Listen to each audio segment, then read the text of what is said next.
Bonjour à tous et bienvenue sur ma chaîne pour un nouvel épisode de Bruno et Mario. Bonjour Mario. Bonjour. Troisième épisode déjà. On est aujourd'hui le dimanche 24 août, 453e anniversaire de la Saint-Barthélemy si je ne m'abuse. Il était donc temps qu'on fasse une vidéo sur cet événement, ce massacre, d'aucuns diront, nous y reviendrons Mmh. tout au long de la vidéo. Évidemment, abonnez-vous à la chaîne pour ne pas manquer les prochaines vidéos. Abonnez-vous à ma lettre d'information pour ne rien rater de mon activité militante et éditoriale. Et puis, évidemment, prenez bien le livre de Mario sur notre catalogue. Allez jeter un coup d'œil au catalogue, le lien est en dessous de la vidéo, comme d'habitude. Alors, aujourd'hui, on s'attaque à la Saint-Barthélemy. C'est une idée fixe chez nous, hein, c'est le nom de la maison d'édition que nous avons montée. Pourquoi s'intéresser à la Saint-Barthélemy? Parce que c'est un peu une matrice de la mauvaise réputation du catholicisme, les méchants catholiques contre les innocents tout, hein, innocents juifs, innocents protestants, innocents francs-maçons, innocents athées, innocents scientifiques, etc. Et il y a un peu un fil conducteur dans le récit avec les catholiques et l'Église catholique qui serait un parti fanatique, le parti des heures sombres, le parti de la violence.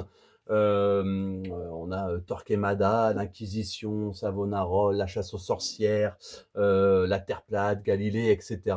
Toute une légende noire du catholicisme qui a été forgée par des gens qui étaient objectivement, et voire parfois même arme à la main, des ennemis du catholicisme, le parti protestant et le parti républicain étant les deux piliers de cette matrice historique anticatholique, même si il y avait bien sûr l'esprit franc-maçon et l'esprit de la cité juive qui s'accommodait très bien de toute cette puissance intellectuelle, politique et militaire anticatholique.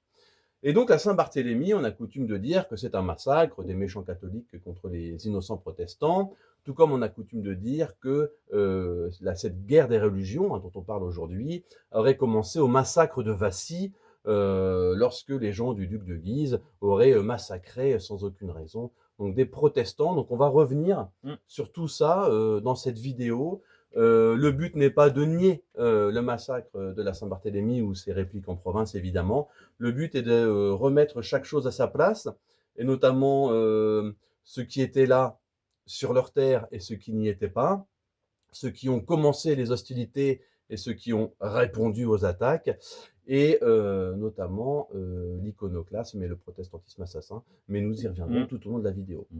Donc voilà, on va parler de ça. Le but, donc je vous l'ai dit, ce n'est pas de nier quoi que ce soit, mais de remettre les choses à leur place, et notamment de rendre au catholicisme, à notre Seigneur Jésus-Christ et à nos ancêtres catholiques français, eh bien, leur rendre justice. Non, c'était pas des salopards, des fous, des fanatiques qui ont empêché la France d'émerger grâce à une jolie réforme protestante pacifique. Donc voilà le petit contexte que je voulais poser. Est-ce qu'on part directement sur Vassy, la Saint-Barthélemy, ou est-ce Mmh. qu'on part sur autre chose? Je pense que Vassy, c'est important On parce que part c'est là-dessus? présenté comme un point de départ, Tout à fait. en général des guerres de religion en France. Tout à fait. On va commencer donc avec Vassy, et faut savoir que là on s'attaque pas à un camp politique, on s'attaque à l'institution. Par exemple, la définition que je vais vous lire dans quelques instants du massacre de Vassy, elle vient du Larousse. Elle vient pas d'un magazine protestant militant. Donc je sors le Larousse qui est juste là, hop, et on va aller lire ensemble ce qui est dit de Vassy. Alors, c'est parti. Hop. Alors, Vassy. Non, ça c'est la Saint-Barthélemy. On verra ça Mmh. tout à l'heure. Voilà. Vassy, qu'est-ce qui est dit sur Vassy? Alors, le 1er mars 1562, le massacre d'une soixantaine de protestants de la ville de Vassy par les gens du duc de Guise déclencha les guerres de religion. Donc là, qu'est-ce qu'on apprend quand on lit le Larousse? On apprend qu'il y a des gentils catholiques et des gentils protestants dans le royaume de France, comme si c'était une évidence, une banalité, une normalité, et que d'un seul coup, donc des catholiques ont massacré quelques dizaines de protestants, et donc ça a déclenché les guerres de religion. Donc les catholiques sont les fautifs de la guerre de religion qui commence à Vassy. Voilà ce que nous enseigne le Larousse, ce que Mmh. nous enseigne l'école. ce que nous enseigne l'école républicaine, elle-même très juive, très protestante et très maçonne, mais on y reviendra hein, aussi tout au long de cette vidéo. Et sauf qu'à Vassy, qu'est-ce qui s'est passé? Il s'est passé que les protestants ont provoqué le duc de Guise. Il faut savoir qu'il y avait une tolérance pour les protestants. Il faut savoir qu'à l'époque, évidemment, au XVIe siècle, la France, c'est quoi? C'est un royaume chrétien, encore mieux un royaume catholique.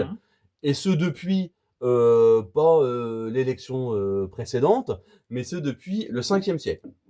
Donc on en est à 11 siècles de France catholique.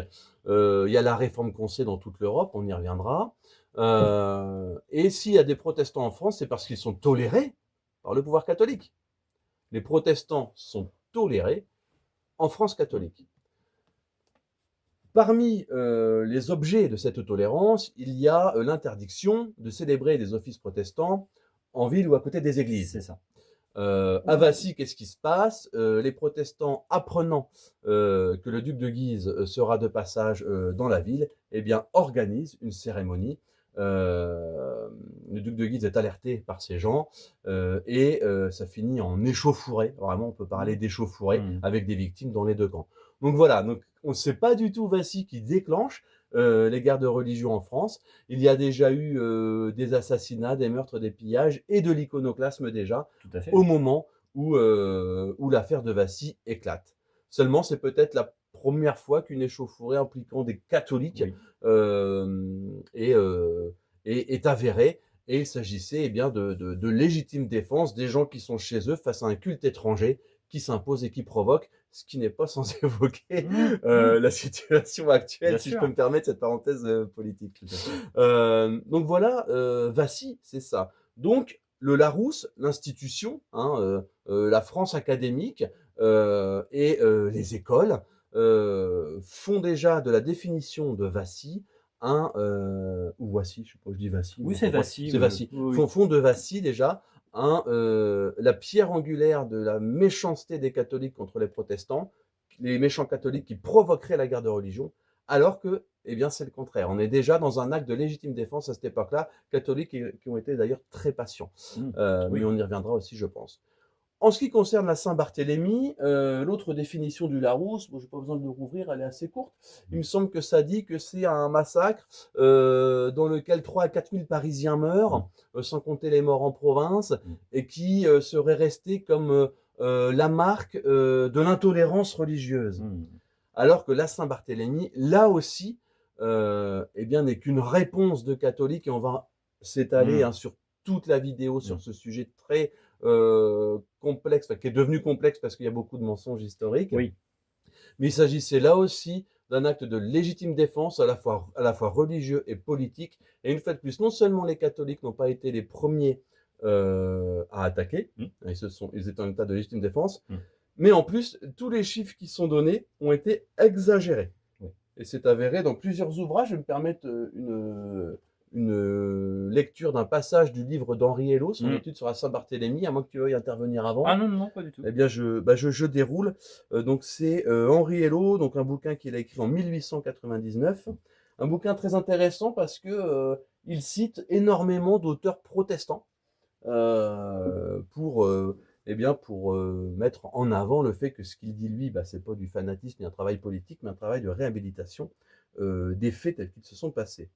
Tout d'abord, je voudrais vous lire page 79. Alors cet ouvrage, pour ceux qui l'ont commandé quand on a lancé la maison d'édition il y a 3 ans et demi maintenant, il est collector, il n'existe plus. Notre projet est d'essayer de le ressortir en 2026. Pour l'instant, il n'existe plus, mais on le ressortira. Alors, il dit ceci, Henri Hello, en intro générale du sujet. Donc là, il parle de la réforme. Sur la réforme, donc il dit ceci. Elle a déchaîné dans presque toute l'Europe chrétienne des guerres effroyables. Elle a pillé les monastères, incendié les églises, mutilé, torturé, massacré les catholiques, partout où elle a pu le faire. C'est ainsi qu'elle a parcouru comme une furie sacrilège l'Allemagne, le Danemark, la Suède, l'Angleterre, l'Irlande, la Suisse, la France. Et si quelqu'un faisait semblant de lui résister, on arrive à Vassy à la Saint-Barthélemy, et si quelqu'un faisait semblant de lui résister, d'opposer la force à la force, si des populations exaspérées usaient de représailles, La Réforme l'accusait d'intolérance et de barbarie. On en revient au Larousse. L'Église romaine était cause de tout le mal. Combien d'écrivains ont répété ces mensonges et ces calomnies? L'histoire ainsi falsifiée nous a été transmise par les amis de la Révolution. La plupart des historiens populaires passent presque sous silence les crimes innombrables de la Réforme et donnent, en les exagérant, tous les détails de la Saint-Barthélemy. Et c'est aussi une chose importante, je fais une petite parenthèse dans ma citation, euh, on voit souvent la Saint-Barthélemy comme le point culminant de la violence catholique contre les protestants. Et là, il faut savoir que je ne vais pas dire que c'est un non-événement, mais c'est Non, mais absolument pas un point il culminant. y a d'autres choses. Enfin, c'était un point culminant, on y reviendra plus tard, dans le sens où l'État a failli basculer. Mais là, il s'agit d'affaires très politiques et pas du tout de religion. Donc ces historiens populaires, donc, ils font le point culminant de cette époque sanglante de la Saint-Barthélemy. Ils exploitent l'ignorance du peuple et la mauvaise presse enchérit sur tout cela. Elle rejette sur l'Église elle-même la responsabilité de la journée du 24 août et celle des guerres de religion. Donc voilà, le but d'Henri Hello, comme le nôtre, comme celui des auteurs qu'on va citer, c'est évidemment de remettre les choses à l'endroit. Ensuite, ça, c'est une citation sur laquelle je reviendrai un peu plus tard, sur le massacre dont se sont rendus coupables les protestants. Et je voudrais juste faire un petit aparté sur ce qu'Henri Hello dit de la Saint-Barthélemy. Ouais. Et ensuite, tu pourras enchaîner de la façon que tu préfères.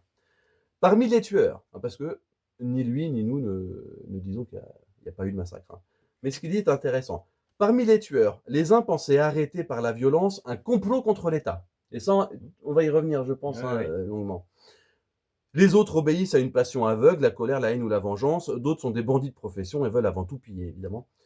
Si le peuple, en partie pris part au massacre, il obéit à une irrésistible impulsion née de la haine contre le parti protestant qui menaçait la sécurité des personnes, suscitait les guerres civiles, ruinait la fortune publique et mettait en danger d'une façon permanente l'ordre social. Un auteur protestant, donc M. Lavallée, lui aussi est forcé de l'avouer, en s'appuyant sur l'évidence des faits, que le peuple regardait les protestants comme des sacrilèges, des infidèles et des sauvages qui voulaient détruire toute société. D'ailleurs, la déplorable faiblesse de Catherine de Médicis et de Charles IX, on y reviendra, d'une part, l'insolence et les excès des protestants et de Coligny de l'autre, avaient poussé à son comble l'exaspération populaire. En gros, la France était une marmite. La nouvelle d'un carnage de protestants à Paris se répand dans les provinces. À mesure qu'elle se propage, elle provoque d'autres tueries. Il y a eu des massacres à Meaux le 25 août, à Saumur et Angers le 29, à Lyon le 30, à Troyes le 2 septembre, à Bourges le 15, à Rouen le 17, à Romans le 20, à Toulouse le 23, à Bordeaux le 3 octobre et à Poitiers le 27 octobre. La diversité de ces dates est une nouvelle preuve que la Saint-Barthélemy n'a pas été préméditée. Un massacre prévu et préparé de longue main aurait eu lieu le même jour. Et passons maintenant au nombre total de victimes. Donc le Larousse nous dit, ce point culminant de la haine, c'est 3 à 4 000 protestants rien qu'à Paris. Et pour toute la France, et donc ce chiffre a été prodigieusement exagéré. Sully, donc là c'est des auteurs protestants qui sont cités, hein. Sully en compte 70 000. Davila, 40 000. De tout, 30 000. Mais la Popelinière, écrivain calviniste contemporain de la Saint-Barthélemy, descend à 2 000. Oui. Comme quoi. Le martyrologe protestant en compte 15 168. Et dans un tableau qui est reproduit dans l'ouvrage, on voit qu'effectivement, il y a un décompte de victimes dont on ne sait pas grand-chose, qui va jusqu'à 15 168. Mais le nombre de victimes connues est de 786 pour toute la France. Néanmoins, l'auteur accorde à la Popelinière le chiffre de 2000, même si ça a l'air d'être une fourchette haute, pour toute la France. Donc même là, on voit que ce soit Vassy ou la Saint-Barthélemy, le Larousse, donc c'est-à-dire l'histoire officielle, exagère largement et se trompe d'auteurs. Les auteurs, les fauteurs des guerres de religion en France sont les protestants et le parti huguenot. Donc voilà, je voulais dégrossir ça à fond. Là, on a attaqué les faits des choses. Et maintenant, on va passer au déroulé de la vidéo. Donc sur la Saint-Barthélemy. On va commencer sous forme de questions, si ça ne te dérange pas. La maison d'édition s'appelle Édition Saint-Barthélemy. Aujourd'hui, pour le 24 août, on sort une vidéo sur la Saint-Barthélemy avec pour objectif d'en dire autre chose que ce qui est dit habituellement aux Ouais. gens qui se renseignent dessus. Pourquoi? Oui, c'est vrai. Alors déjà, les éditions Saint-Barthélemy, c'est vrai que ça peut choquer. Ça peut choquer et tant mieux d'ailleurs, puisque notre rôle, c'est de réveiller, hein, les consciences et on le disait la dernière fois, d'aller dans les angles morts, les impensés, hein, de notre milieu politique ou milieu de pensée. Et c'est vrai que la Saint-Barthélemy, c'est une sorte de mythe mémoriel qu'on évoque très peu en fait dans l'enseignement secondaire, hein. Les Français en fait, connaissent la Saint-Barthélemy. Ils en ont une vision, très caricaturale, comme une sorte de film d'horreur en fait, un peu gore et une espèce de gore comme ça ou de trash, voilà, au XVIe siècle. Mais ça va pas plus loin puisque on évoque la Saint-Barthélemy très rapidement en cours d'histoire en classe de cinquième et après en classe de seconde. Et c'est toujours très rapide dans des séquences, comme on dit dans le jargon de l'éducation nationale, qui sont très rapides, qui sont dans le contexte des guerres de religion, avec toujours, tu l'as très bien démontré, le rôle des méchants qui est dévolu aux catholiques, bien sûr, et des gentils parce qu'ils sont des victimes, c'est-à-dire cette collusion très étonnante entre le statut de victime et d'innocent, ce qui fait que c'est une sorte oui, de mythe comme ça victimaire qui fait que parce qu'on est une victime, on est forcément dans le camp du bien. C'est-à-dire qu'en fait, on n'est pas dans le camp du bien parce qu'on a fait des œuvres morales, de charité, mais parce qu'on est une victime. Et une sorte de matrice comme ça, qui est celle de une matrice mémorielle qui est celle de la Saint-Barthélemy, qui pourra faire Florès plus tard et qui existe toujours à notre époque, hein. On est quand même dans une époque plutôt victimaire et c'est souvent les périodes victimaires sont souvent des périodes assez décadentes finalement sur le plan moral. Mais ça, c'est une autre question, peut-être une question plus théologique C'est vrai ou qu'aujourd'hui, philosophique. avant il était couru d'être connu, maintenant il est couru d'être victime. Il Voilà, faut voilà, avoir son drame à raconter. voilà. Et la Saint-Barthélemy, c'est un peu l'image qu'on en a. C'est vrai que les Français, globalement, je pense qu'ils connaissent la Saint-Barthélemy, même la jeune génération, parce que quand même, il y a tout un imaginaire, oui, gore, un peu horrifique, mais en fait, on ne connaît pas en général le contexte que tu viens de rappeler. Tu viens de citer à très bon escient 1562, qui est vu comme dans la chronologie comme le début des guerres de religion, puisqu'il y a eu énormément de guerres de religion, hein, entre 1562, on va dire en France, et 1598. 1598, c'est la signature du fameux édit de Nantes par Henri IV qui va pacifier momentanément, mais qui ne va pas régler grand-chose Tout à en fait. fait, hein, puisque Henri IV, hein, lui-même, Henri de Navarre, était lui-même protestant et a abjuré la foi protestante d'une manière peut-être un peu opportuniste, mais bon, ça c'est un débat. Il a lui-même été assassiné par Ravaillac en 1610 et cet édit de Nantes va être supprimé par Louis XIV presque un siècle plus tard, je crois en 1685, ce qui va être beaucoup reproché à Louis XIV, notamment par les philosophes des Lumières, et notamment Voltaire.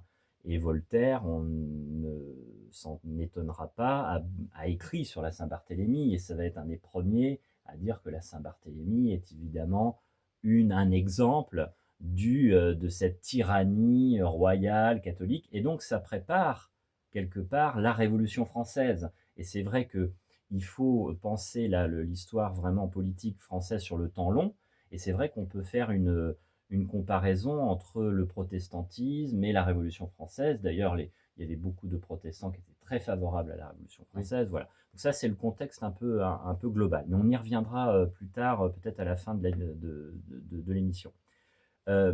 Donc, la Saint-Barthélemy, qu'est-ce que c'est? Donc, tu l'as dit, on est le 24 août. On est le 24 août 1572.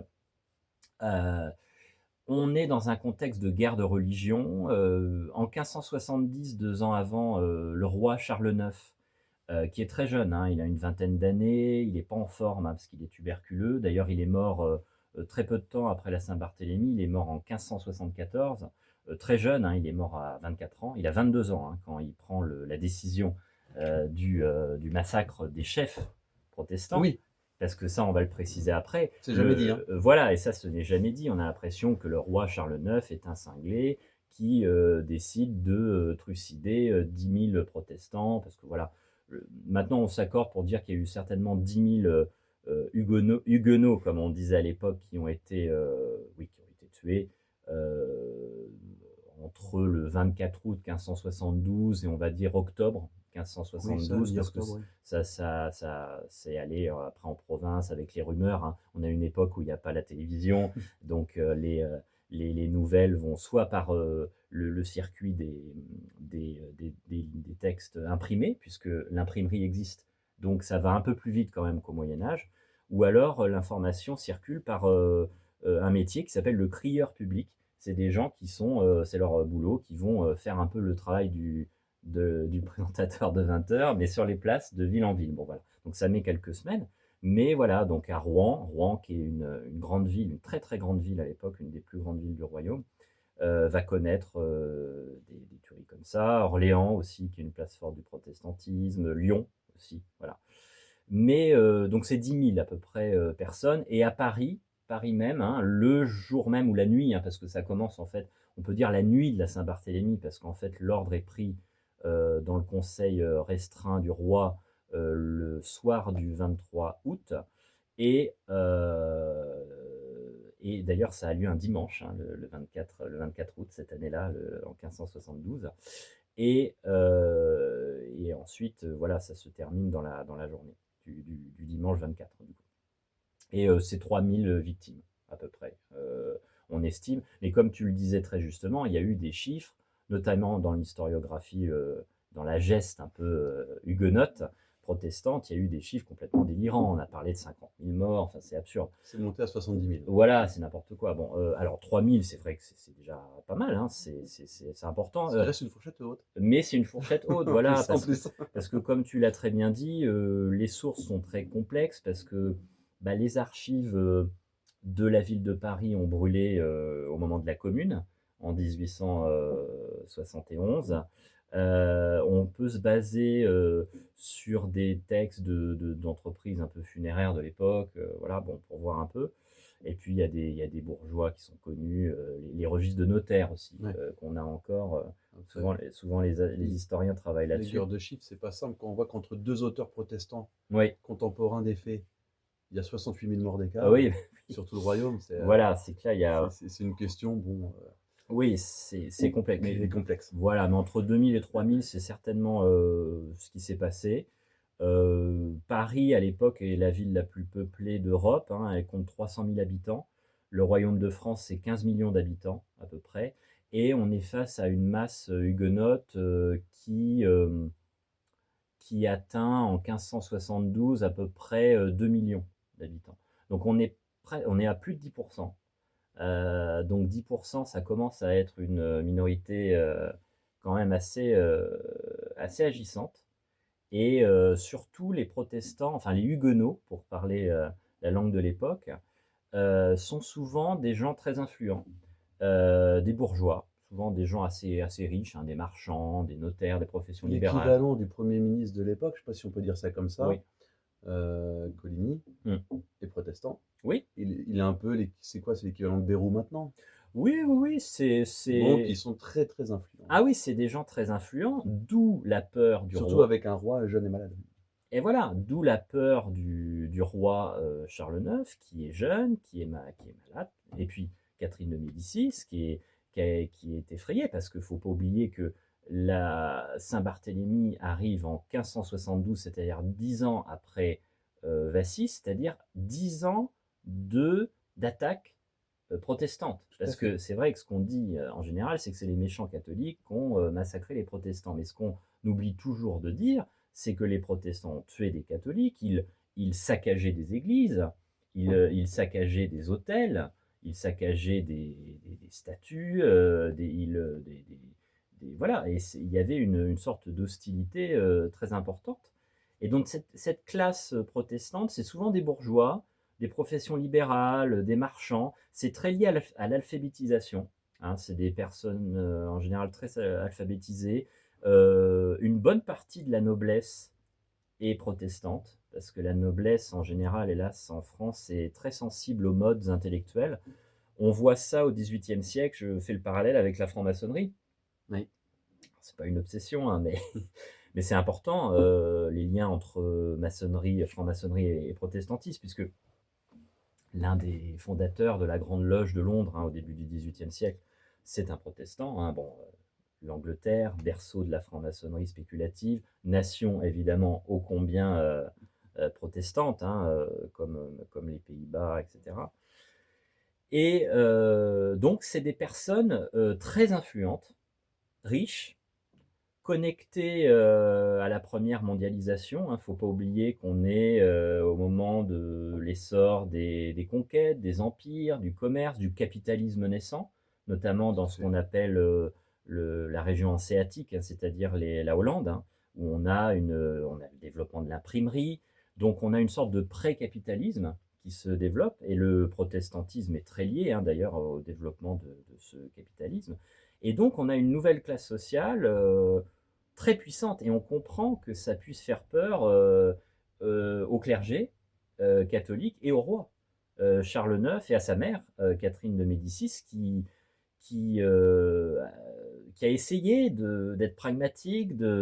D'ailleurs, tu l'as très bien dit, les catholiques ont été très patients Ah oui. vis-à-vis de cette religion, très agressive. La preuve, si je voulais être un peu dans la facilité provocateur, Ouais, c'est que on nous ressort toujours 2 massacres oui, qui ont 10 ans d'écart. 10 ans d'écart, oui, oui. Alors que c'est une décennie complète de Oui, tueries contre les catholiques. et Donc, on puis est capable de ressortir que ça, entre guillemets, en 10 ans.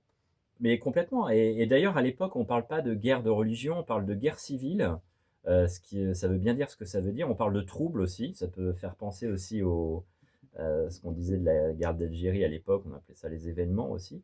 Mais, mais oui, le corps social en fait est divisé, mais pas du fait des catholiques, du fait de cette, religion nouvelle. Mais il y a une insécurité sur l'existence même des institutions étatiques puisque donc Oui. Coligny, Mmh. l'équivalent du Premier ministre, je ne sais plus quel poste il avait exactement, mais c'est l'équivalent du Premier Oui, ministre. il a un rôle important, oui. Il est de mèche, au vu et au su de tous avec, la couronne d'Angleterre, Oui.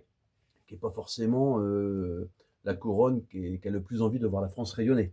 Non, Voilà. non, non, Ça fait un peu c'est penser à Macron avec les Américains aujourd'hui, Coligny et oui! la couronne d'Angleterre à l'époque. Donc il y a un grand danger, ouais, qui pèse sur la France à l'époque. Bah, on retrouve, c'est très intéressant la Saint-Barthélemy, et c'est pour ça, ça peut paraître, ça peut étonner nos auditeurs de dire: «Mais pourquoi ils nous parlent de la Saint-Barthélemy et des guerres entre catholiques et protestants?» C'est un peu suranné comme débat, mais en fait pas du tout, et on va vous démontrer, au cours de cette émission, qu'en fait on n'est pas sorti de ça.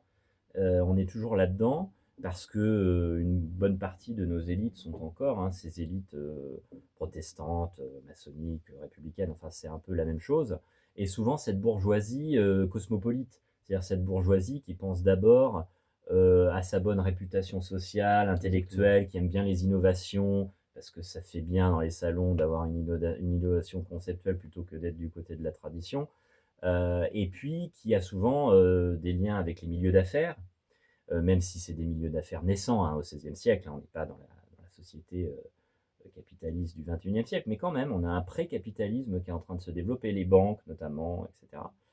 Et puis le monde s'ouvre à cette époque-là, le monde s'ouvre, c'est une sorte de première mondialisation, hein.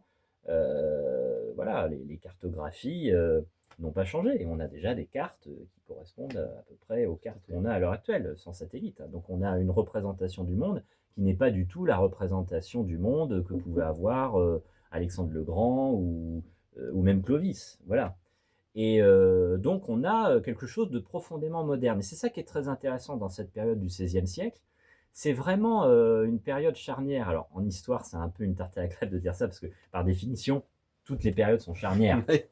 Voilà, c'est comme quand on dit, «Notre époque, c'est une époque de crise», mais c'est un peu tout le temps la crise, ou alors là, on est une époque pivot, quoi. Bah oui, parce qu'en fait, on vit à cette époque, donc de fait, on est dans une époque pivot. Mais bon, mais là, c'est particulièrement une époque charnière quand même, parce que c'est ça qui est passionnant dans cette période du XVIe siècle en France, qui est, oui, la Renaissance, c'est qu'on a à la fois, une sorte de pré-modernité, hein, sur le plan idéologique, hein, avec le protestantisme, le développement de l'imprimerie, un espace public qui se crée. C'est-à-dire avec l'imprimé, le diffusion des imprimés, évidemment, il y a une sorte de construction de l'opinion publique. Parce qu'évidemment, c'est technique. Évidemment, s'il n'y a pas d'imprimerie, vous ne pouvez pas avoir un espace public qui se crée, ou alors c'est un espace public qui est très lent, voilà. Donc il y a un espace public qui se crée, donc une opinion publique qui se crée. Les protestants d'ailleurs seront très bons là-dedans, hein, pour manipuler en fait, hein, à travers les récits, la presse naissante, même si voilà, c'est encore très balbutiant, hein. Mais on a cette modernité qui est là, et en même temps on a encore le Moyen-Âge, parce que Charles IX, Catherine de Médicis, c'est encore une société qui est quand même très féodale, hein, avec des vassaux, avec des seigneurs qui sont quand même encore très puissants. Et d'ailleurs, Charles IX, via sa décision, qui est une des décisions, je pense qu'on pourrait dire, les plus spectaculaires, hein, de l'histoire de France, hein, parce que la décision au soir du 23 août en conseil du roi restreint, c'est-à-dire avec très peu de personnes, hein, le conseil du roi, pour vous expliquer ce que c'est une sorte de conseil des ministres. C'est quand même assez institutionnalisé. Parce que là, une fois de plus, contrairement à ce qu'on nous dit, le roi n'est pas un dictateur totalitaire, complètement une sorte d'ubu-roi, complètement capricieux. On nous aurait menti. Et voilà, voilà, qu'on leur coupe la tête. Non, non, il a des conseillers, il y a des parlements. Les parlements, c'est des espèces de cours de justice régionales qui ont des droits de contrôle des décisions du roi, qu'on appelle les remontrances, hein, ça c'est les institutions de l'Ancien Régime. Donc on n'est pas du tout dans un régime totalitaire à la Staline. On peut dire, si on est provocateur, mais on ne l'est pas du tout bien sûr, que les institutions de l'Ancien Régime sont bien plus respectueuses des libertés que l'URSS de Staline, par exemple, hein. Donc tous nos enseignants, nos chers enseignants communistes que nous avons eus au collège et au lycée, que nous regrettons, bien sûr, nous regrettons leurs cours qui nous ont appris tant de choses. Tellement fait aimer la France et l'histoire. Voilà. En fait, peut-être que ces enseignants communistes, parce qu'ils l'étaient à peu près à 100% finalement, se sont un peu trompés, puisque voilà, les institutions de l'Ancien Régime étaient quand même respectueuses de certaines libertés, notamment les libertés communales, locales, etc. Et donc le roi, c'était pas un tyran, voilà, il y avait un conseil du roi. Et donc dans ce conseil du roi, vous avez des princes de sang, vous avez des cardinaux, vous avez aussi, avec la modernité, des techniciens, des espèces de technocrates qui arrivent, hein, des juristes, des économistes, etc. Et donc Charles IX, au soir du 23 août, il prend cette décision de tuer. On dit massacrer, bon, après ça dépend. Bon, c'est vrai que certains se sont fait un peu plaisir sur certaines personnes. Oui, Henri Hello le disait tout à l'heure, voilà, Coligny, tout n'est pas tout blanc noir, hein. L'amiral Coligny, on va en parler, il a pris cher. Bon, ça, on va vous décrire ça, mais bon, il y a des raisons. Mais cristallisé, pour faire un parallèle peut-être un peu boiteux, mais c'est un peu comme si les gilets jaunes étaient tombés sur Macron dans la rue. C'est un peu ça. Ça peut rappeler un certain épisode de la préfecture du Puy-en-Velay au moment des gilets jaunes en décembre 2018. Voilà. De début décembre 2018, qui est une période que les historiens, je pense, analyseront plus tard, qui était assez touchy aussi pour le pouvoir. Mais donc, pour revenir sur cette période, plus globalement, comment expliquer la Saint-Barthélemy ? Parce qu'en général, les historiens, ou en tout cas, je veux dire, la mémoire historique, hein, qui n'est pas la science historique, au collège et au lycée, n'explique pas ce qui s'est passé. Alors, tu l'as très bien dit, on a Charles IX, un roi jeune, très cultivé, et sa mère, qui est encore très influente, Catherine de Médicis, qui sont plutôt pragmatiques et plutôt patients, qui certes... ce qui fut en fait l'origine du problème. Ah, bah, parenthèse fermée. Ah, mais complètement. Ils sont en fait dans une sorte de conciliation qui est un peu faible. et qui va peut-être expliquer leur changement de braquet qui, du coup, va être peut-être un peu disproportionné, mais en fait, ils n'avaient pas le choix parce qu'ils étaient peut-être allés un peu trop loin, justement, dans la tolérance et dans le pragmatisme. Donc, il y a des guerres de religion à partir de 1562 et à peu près tous les 2-3 ans, il y a des heurts. Il y a des heurts entre les catholiques, les huguenots, souvent les huguenots qui attaquent, hein, parce que c'est eux qui sont à la manœuvre, hein, quand même souvent. Et en 1570, il y a la paix de Saint-Germain, qui est donc 2 ans avant, qui est faite par le roi et qui accorde une forme de liberté de conscience et de liberté de culte aux huguenots, mais dans les faubourgs, c'est-à-dire à l'extérieur des villes. Tout à fait. Voilà. C'est-à-dire on ne veut pas non plus qu'il y ait à côté de la cathédrale ou de l'église ou devant, sur le parvis, des offices, enfin c'est pas une messe, hein, vraiment chez les protestants, pas trop ce que c'est d'ailleurs, mais bon, une sorte de théâtre qui mime, on ne sait pas trop quoi d'ailleurs, mais bon, bref, parce que c'est pas une messe, hein, il n'y a pas d'eucharistie, il n'y a pas de transsubstantiation, il n'y a pas de présence effective et réelle du Christ dans l'hostie, donc ça peut être que du théâtre, quelque part. Les témoins de Jéhovah appellent ça un mémorial. Oui, un mémorial, mais bon, Bref, c'est de la parodie de catholicisme. c'est ça, c'est une parodie. Clairement, le protestantisme est une parodie. Mais donc voilà, ce traité, cette paix de Saint-Germain en 1570, 2 ans avant, on a donc une bonne volonté de la part de Charles IX et de Catherine de Médicis de pacifier ça. Et les protestants vont pas vraiment respecter, comme souvent, parce que c'est une classe qui prend de l'importance, hein, plus de 10% de la population, qui est très influente. Henri de Navarre, qui est un prince de sang, le futur Henri IV, est un protestant. L'amiral de Coligny, qui est quelqu'un de très important, c'est le chef du parti huguenot. Oui. C'est quelqu'un de riche, c'est un grand aristocrate, hein, très proche de la cour, etc. Et bon, ils vont en fait de plus en plus, ils vont être imprudents, quoi. Et bon.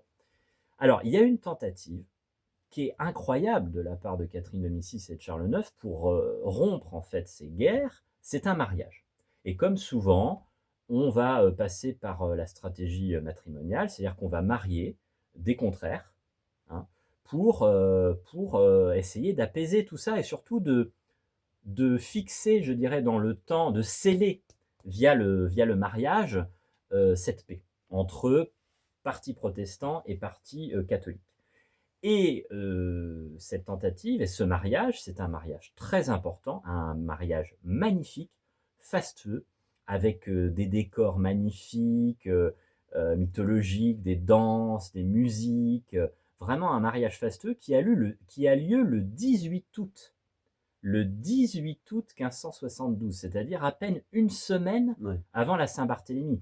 C'est là qu'on peut voir à quel point quand même le pouvoir était complètement perdu, parce que en une semaine, on a à la fois la quintessence de la réconciliation avec le mariage entre Henri de Navarre, prince de sang, donc le futur Henri IV, qui est protestant encore à l'époque, hein, et Marguerite de Valois, qui est la reine, la fameuse reine Margot, hein, qui est bien sûr catholique. Et on a ce mariage magnifique donc, qui a lieu à Paris, dans un magnifique château Renaissance qui a disparu depuis, qui s'appelle le château de Madrid, qui est un château, mais un château de conte de fées. Hein.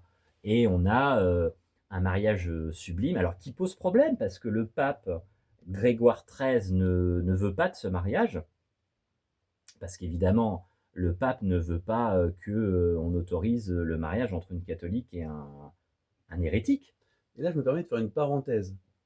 Tu reprends juste après. Ah oui, pas de souci. Mais là, dans l'exposé qu'est en train de faire Mario, on vient seulement de parler de l'Église, là, et pour dire son désaccord. Et c'est un point qui est très important et qui est jamais évoqué quand la Saint-Barthélemy est enseignée, si on peut dire s'enseigner, aux jeunes Français, c'est qu'il ne s'est jamais agi d'une décision de l'Église. Ah non. Jamais. Et c'était une affaire politique qui a réveillé évidemment, qui a réveillé évidemment des tensions religieuses, des souvenirs religieux, etc. Mais voilà, tout cela était très politique et c'est pas l'Église, le pape, la Ah non, méchante Église catholique qui a dit tuez-moi tout ça. ah non, non, Voilà. non. Je ferme la parenthèse, mais comme tu parles du pape, Ah je mais, trouvais que c'était le bon moment ah non, mais pour faire celle-ci. Je te Et, laisse. et puis c'est très important de le dire, parce que c'est vrai qu'il peut y avoir une confusion étant donné qu'on a de la Saint-Barthélemy une vision, enfin une vision de film d'horreur en fait, de film de série Z quoi. C'est les morts vivants, je sais pas, les zombies de la Saint-Barthélemy. Enfin voilà, c'est un peu l'image qu'on en a quoi. C'est vraiment pas sérieux. On est du côté, une fois de plus, on est du côté de la mémoire et pas du côté de l'histoire.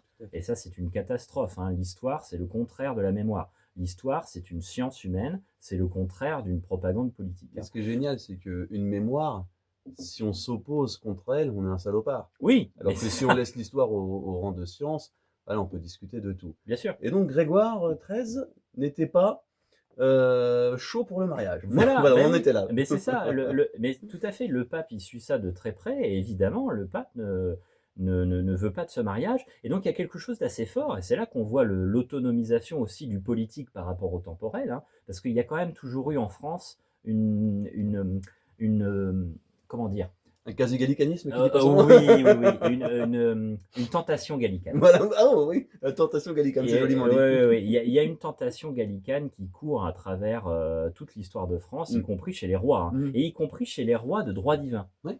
Parce qu'il y a toujours ce problème hein, quand même. Voilà.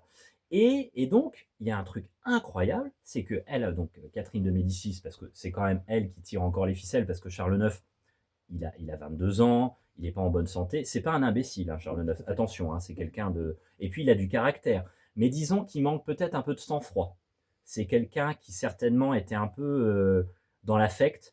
Donc quand on est dans l'affect, faut mieux éviter d'être roi. Je pense que quand on est chef d'État, faut être plus froid qu'un bloc de glace, hein. Donc là, lui, il était un peu trop affectif, quoi.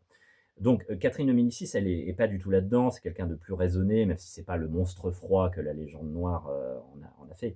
Mais elle fait un truc incroyable, elle donne l'ordre de couper le courrier venant d'Italie. Parce qu'elle veut pas qu'il y ait une lettre ou un mot du pape Grégoire XIII qui arrive et qui dise on interdit le mariage. C'est énorme.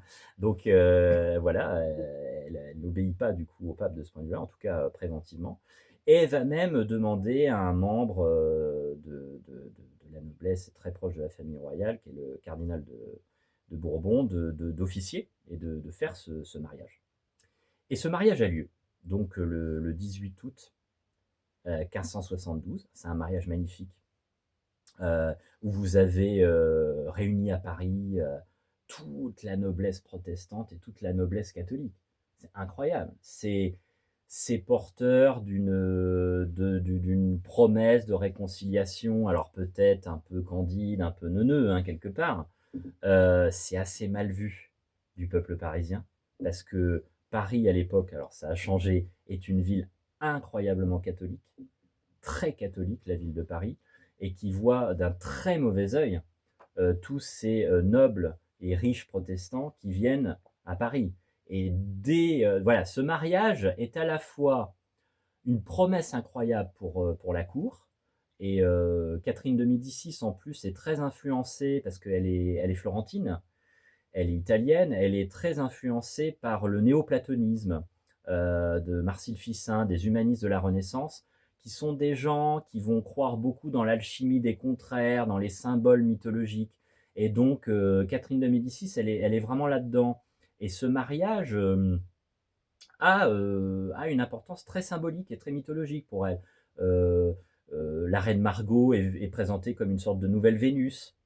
Euh, le roi Henri de Navarre, futur Henri IV, est présenté comme un nouveau Mars, hein. Donc on voit une fois de plus la nouvelle droite, pardon, ça faisait longtemps qu'on n'en avait pas parlé, qui nous dit qu'il n'y avait pas de trace de paganisme. Bon, même dans une monarchie qui accorde la première place au catholicisme, il y a des fêtes royales qui font une place de choix à la mythologie et à la culture gréco-latine. Donc, La question s'est jamais posée. voilà, C'était donc très naturel. c'était très naturel. Donc on a un mariage magnifique, très inspiré par le néoplatonisme, etc., de Catherine de Médicis, parce que c'est des gens très cultivés, Charles IX aussi, très lettrés, etc. Bon, donc on a un côté, pardon, mais on est à moins d'une semaine de la Saint-Barthélemy, on se dit: «Mais qu'est-ce qui s'est passé, quoi?» Les types, ils étaient complètement, stone ou je sais pas, qu'est-ce qu'ils avaient pris? Enfin, parce qu'on a, en moins d'une semaine, on a absolument le contraire, quoi. On a une espèce de Woodstock, de du royaume, de la cour, quoi, où tout le monde est zen et c'est génial, peace and love et cetera. Et 6 jours après, décision peut-être la plus radicale, jamais prise, Voilà, par un roi. et une semaine après, on a, oui, comme tu le dis, on a une des décisions les plus autoritaires et les plus fortes et qu'ait pu prendre en effet un roi de France. La décision en conseil restreint du roi, le soir du 23 août, de tuer les chefs Oui, protestants tout à et fait, non pas les tout protestants. à Et ça, fait. c'est très important et on va y revenir. Donc 18 août, on a cette atmosphère, ce mariage entre le futur Henri IV et la reine Margot. D'ailleurs, à ce sujet, si ça vous intéresse, parce que ce mariage, c'est quand même magnifique et c'est une période qui est quand même pleine de promesses, même si c'est un peu étonnant, parce que c'est un mariage entre un catholique et un protestant. Donc on voit pour le coup que les catholiques et les huguenots n'étaient pas du tout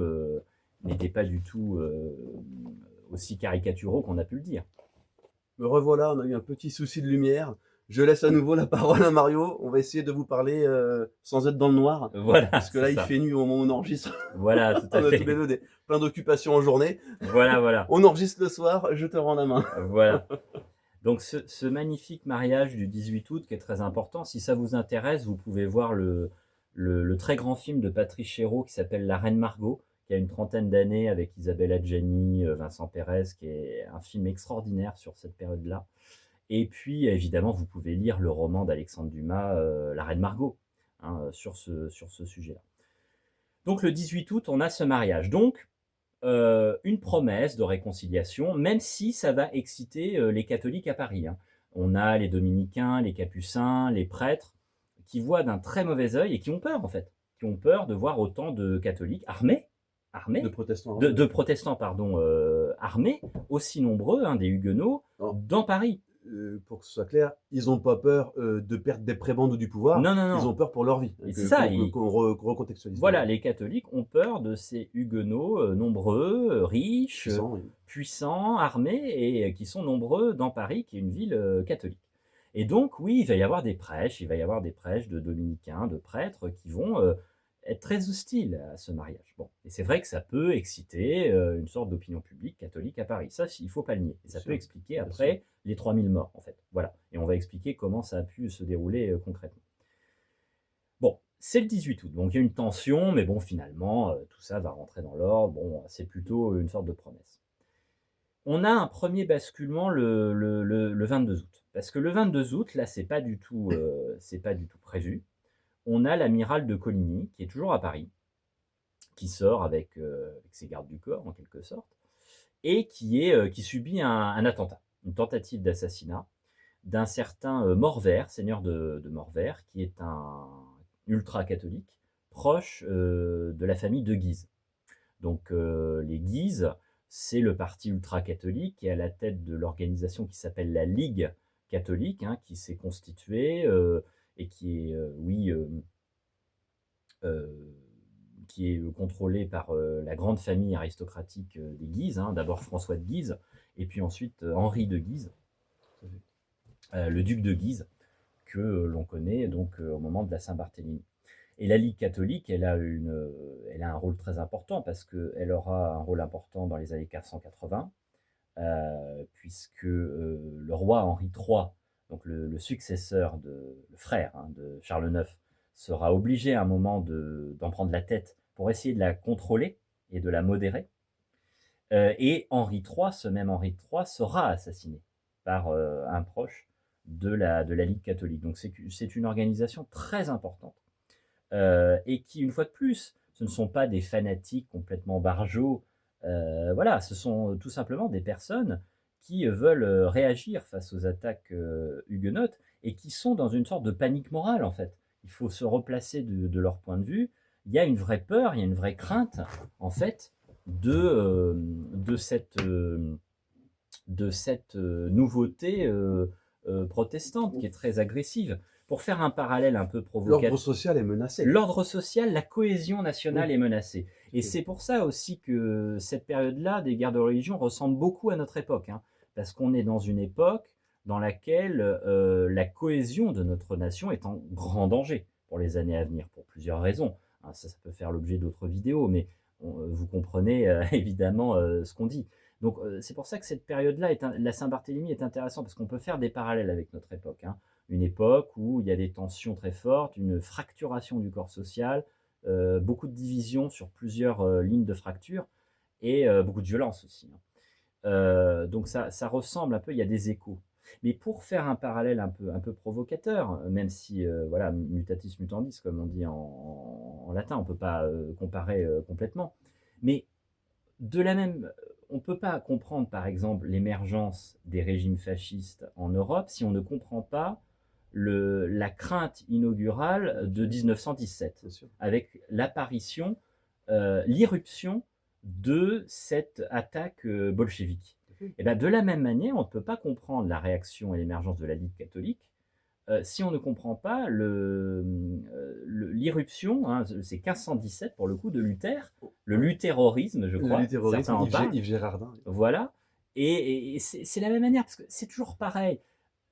La mémoire va simplifier, l'histoire va expliquer, va essayer de comprendre. Il faut voir les causes, les différentes causes. De la même manière qu'on ne peut pas comprendre les fascismes si on ne comprend pas le bolchevisme, on ne peut pas comprendre la Ligue catholique et la Saint-Barthélemy si on ne comprend pas la violence protestante et huguenote. Et je pense que c'est le moment, justement, tu viens de dire luthérorisme. Le luthérorisme, Oui. c'est le titre d'une superbe, très intéressante brochure de 44 pages d'Yves Girardin. On mettra le lien, je crois que c'est au sel de la Terre. Et justement, j'avais fait dans un dossier un petit condensé de ce que nous dit Yves Girardin. Qu'est-ce qu'on y apprend? Donc, on y apprend que les protestants se sont implantés en France en massacrant plus de 8000 prêtres. Oui. Qu'ils ont, que ce soit en Europe du Nord ou chez nous, effacé le catholicisme en persécutant, en torturant et en massacrant les catholiques. Et je trouve que c'est important de le rappeler parce qu'on a souvent tendance à penser que le Nord, que la Scandinavie, tout ça, ce sont des régions d'Europe naturellement protestantes. Oui. Pas du tout. Ça s'est passé comme en France dans l'ultra-violence. On y apprend qu'en 1563, c'est-à-dire 9 ans avant la Saint-Barthélemy, 3000 religieux français avaient déjà été massacrés par les Huguenots. On y apprend que l'Inquisition espagnole, dont l'histoire officielle fait l'une des heures sombres de l'histoire des Européens, aurait prononcé environ 1000 condamnations à mort en 330 ans, alors que le juge luthérien Bénédicte Carpsov, dont vous n'avez jamais entendu parler, a prononcé à lui tout seul 20 000 condamnations à mort. On y apprend, mais ça on l'a déjà dégrossi en début de vidéo, que la violence protestante fut essentiellement agressive, tandis que la violence catholique fut essentiellement défensive. Et du coup, je te rends à la Ligue catholique, mais c'était le bon moment, je pense, pour faire cette précision. d'Yves Girardin, on représentera les livres à la fin, mais c'est celui-ci.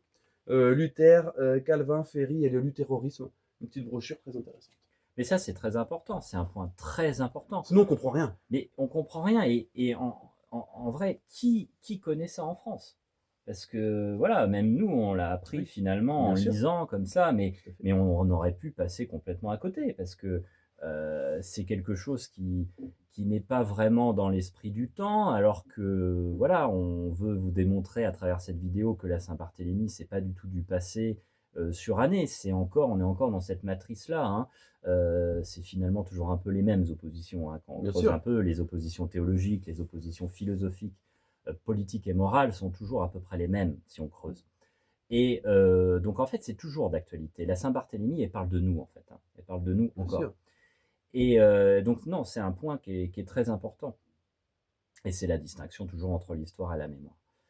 Et donc le 22 août, on a ce tournant, on a cette tentative d'assassinat de Coligny, donc le chef des Huguenots, par un seigneur Morvert qui est très proche de la famille de Guise. Je me permets une toute petite parenthèse. Oui, bien sûr. Pour qu'on saisisse bien le sujet, parce que c'est vrai que quand on s'intéresse au sujet, des évidences sautent aux yeux, mais pour les gens qui ne se sont pas spécifiquement intéressés à ça, et on les comprend, c'est au XVIe siècle, on nous dit que c'est évident qu'il n'y a même pas besoin d'y penser. Voilà, c'est ça.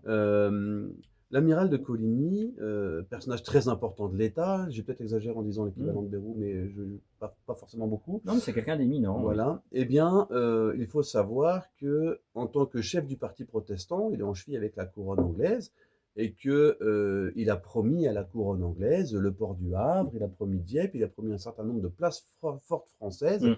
si jamais il y avait besoin d'un coup de main des Anglais pour dégager la tête de l'État catholique. Voilà, je ferme ma parenthèse, mais voilà qui est l'amiral de Coligny. Oui, oui, c'est une sorte d'agent double, hein, il faut bien comprendre ça, parce que sinon on ne comprend pas l'animosité qu'il peut y avoir contre Exactement. lui, voilà. Donc on a, ce seigneur proche de Guise qui en fait tire à l'arquebuse, dans la rue, et Coligny alors n'est pas tué, il a l'index, sectionné, il a des balles qui lui traversent le bras gauche, mais c'est là qu'on va voir, c'est quand même assez incroyable, c'est que le roi Charles IX, tout de suite, parce qu'il veut pas il sort de ce mariage qui est pour lui un chef-d'œuvre de réconciliation, il veut pas que tout soit massacré, pour le coup, en une tentative d'assassinat. Et d'ailleurs, les témoins racontent qu'il joue alors non pas au tennis, mais l'ancêtre du tennis, il joue au jeu de paume, et il apprend la tentative d'assassinat contre Coligny, et de rage, il explose sa raquette parce qu'il dit mais putain, merde, ils ont explosé mon super mariage qu'allait réconcilier. Et c'est là qu'on voit que on peut pas être face à un roi et à une reine mère machiavélique Tout à qui fait. avaient, euh, qui avaient prévu ce massacre de la Saint-Barthélemy depuis 10 ans. C'est pas C'est ce possible. qu'on disait en début de vidéo, Voilà. c'était pas planifié, c'est pas une planification catholique d'éradication des protestants. C'est pas possible en fait. Et même les historiens les plus sérieux maintenant sont sur cette ligne-là. C'est-à-dire que pendant des années, notamment au XIXe siècle, les historiens républicains, on peut penser à Jules Michelet par exemple, ou La référence. oui, voilà, la Michelet, voilà, ou Lavis, l'histoire de France qu'on enseignait dans la Troisième République, c'est souvent des phrases, mais c'est du roman, quoi. C'est vraiment du roman feuilleton. C'est-à-dire, en gros, Catherine de Médicis, espèce de sorcière machiavélique, sans cœur, habillée en noir en plus, en permanence. Espèce de personne qui fait peur. Et son espèce de fils, là, un peu bizarre, à moitié faible, qui voilà, complètement débile, et elle qui tire les ficelles et qui, avec l'aide du roi d'Espagne, en gros, aurait prémédité, aurait en fait attiré les chefs protestants à Paris avec ce mariage. Elle se fait chier à organiser un super mariage et tout ça pour tendre un piège et après tous les buter. Non, c'était vraiment ça qu'on racontait au XIXe siècle et puis qu'on raconte plus ou moins encore dans les manuels, hein, l'enseignement secondaire. C'est pas du tout ça, hein. C'est une sorte d'imprévu, hein, ce qui s'est passé. Et donc, Charles IX, il apprend cet attentat contre Coligny, il est foudrage, quoi. Il se dit, merde, comment je vais pouvoir rattraper ça? Donc, tout de suite, il sécurise le périmètre, on va dire, hein, la ville de Paris, il fait attention, il essaye de calmer un peu les ardeurs de la Ligue, etc. Et surtout, il se rend au chevet de Coligny, il va lui donner ses meilleurs médecins, notamment le fameux chirurgien Ambroise Paré, parce qu'au début, on devait amputer l'amiral de Coligny, finalement, voilà, un des meilleurs chirurgiens du royaume, donc il ne va pas être amputé, donc finalement, ça se passe plutôt bien, etc. Et il va certifier à Coligny et aux Huguenots que c'est pas du tout lui, voilà. Et les protestants, globalement, ont tendance à le croire, en tout cas les chefs, peut-être pas le peuple Ouais. protestant, hein. Ça, c'est le souci. Mais tout de suite, il y a quand même une période trouble de tension, parce qu'on se dit, bon, c'est quand même pas très raccord avec le mariage. Qui a bien voulu faire ça, quoi? Donc, on se soupçonne. En fait, ça casse un peu l'ambiance. On va dire les choses. C'est l'after du mariage C'est la redescente. et pas terrible. C'est voilà. Donc, vraiment, ça casse l'ambiance et il y a une atmosphère de tension, de soupçon, en fait, plutôt, dans la capitale. D'autant plus que là, vous avez toujours les protestants et les catholiques qui sont dans la capitale, quoi. C'est légèrement explosif, quoi. Ils y sont tous, C'est quoi, la en plus. poudrière. Hein. Donc c'est vraiment la poudrière. Donc ils vont ruminer, quoi. Ils vont se creuser les méninges, ils vont dire qui c'est. Est-ce que c'est les Guises? Les Guises mais les Guises, ils n'ont pas intérêt à ça parce que ils étaient quand même là au mariage et et puis la Ligue catholique veut quand même se faire bien voir du roi, le roi qui est plutôt centriste quelque part sur Tout à cette fait. question, qui pratique un peu le en même Puis il temps. ménage les deux parties. Il Donc, ménage les deux voilà. parties. Bon, c'est maladroit, mais il y a de la bonne volonté, il veut la paix, etc. Bon, alors c'est certainement, soit c'est l'Espagne qui a donné cet ordre-là. On n'a pas vraiment de preuves, mais ça peut ressembler quand même à la vision du roi d'Espagne de l'époque, qui était très catholique et qui, lui, voyait quand même un peu Charles IX comme un faible, hein. On le voit d'ailleurs dans des sources de diplomates espagnols et italiens de l'époque. Parce que ce qui est très drôle aussi, quand on lit les archives et les documents historiques sur la Saint-Barthélemy, c'est que c'est un nid d'espions, Paris, quoi. C'est les sources et les diplomates italiens, c'est comme dans les romans, quoi. Il y a toujours l'ambassadeur italien qui, comme par hasard, était là au moment de l'attentat, qui est tout noté. On voit les scènes, c'est drôle, quoi. On imagine le mec comme ça, mais c'est vraiment ça.